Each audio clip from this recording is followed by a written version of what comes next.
और निंदा कर रहे हैं और तुम वैसे कार्य किया ही नहीं तो एक्सेप्ट मत करो।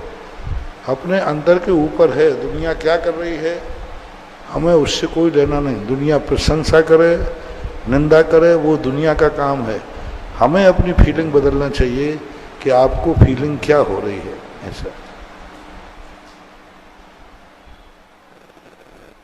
राकेश जैन नबी मुंबई से पूछते हैं, हे मुनिवर, आपने फरमाया है हमारे पास दो प्रकार के विचार होने चाहिए, नंबर 1 जानने के लिए और दूसरा पाने के लिए।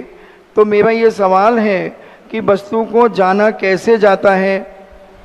किन बच्चों को?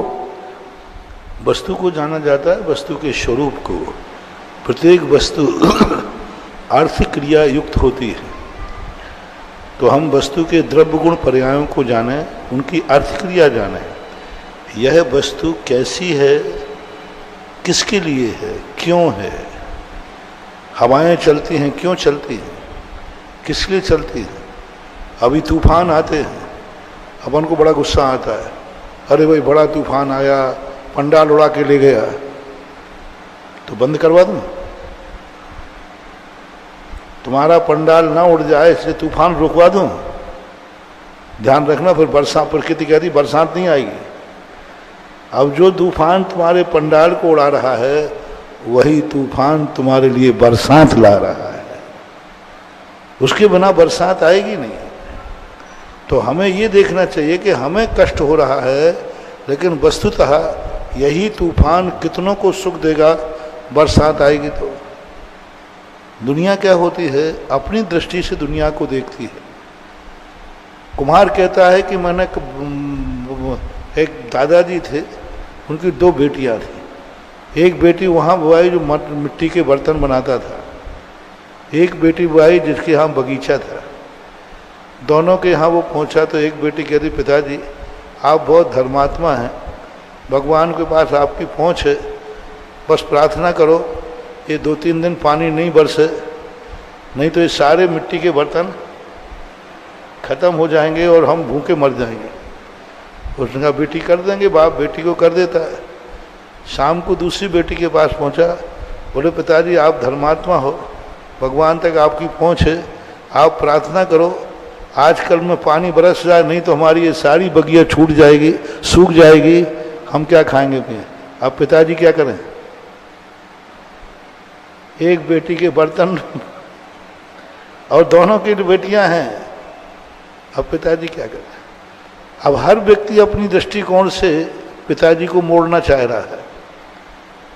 हर व्यक्ति भगवान को, प्रकृति को, वस्तु को अपने तरीके से मोड़ना चाहता है कि मेरे लिए परेशानी नहीं हो।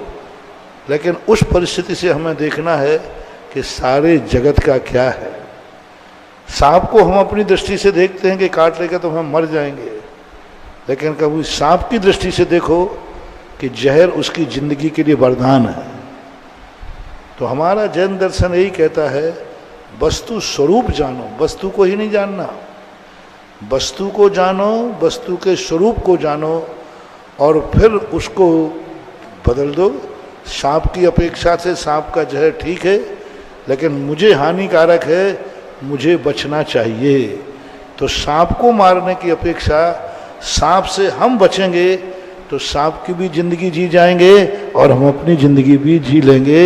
इसको बोलते हैं सांप को जानो और अपने को बचाओ।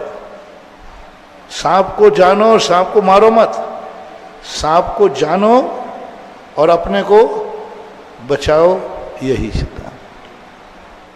वैभव काला सूरत से पूछ, श्रीमती रुठियाई से पूछती हैं, नमोस्तु महाराज जी, साधु महाराजों के 46 दोष और 32 अंतराय क्या होते हैं? अंतराय होते हैं जो आते हैं, बहुत सारे अंतराय, बाल का है, मिट्टी का है, कंकड़ का है, जीव का है, किसी के रोने का है, गंदगी आदि बहुत सब अंतराय लिखे हुए हैं उस प्रकार। ऋतु जैन दिल्ली से पूछती हैं, नमोस्तु महाराज जी, असाता कर्म के उदय में हमारे मन में अचानक से बार बार कुछ भी अशुभ भाव आ जाता है, तो उसे हम कैसे संभालें जिससे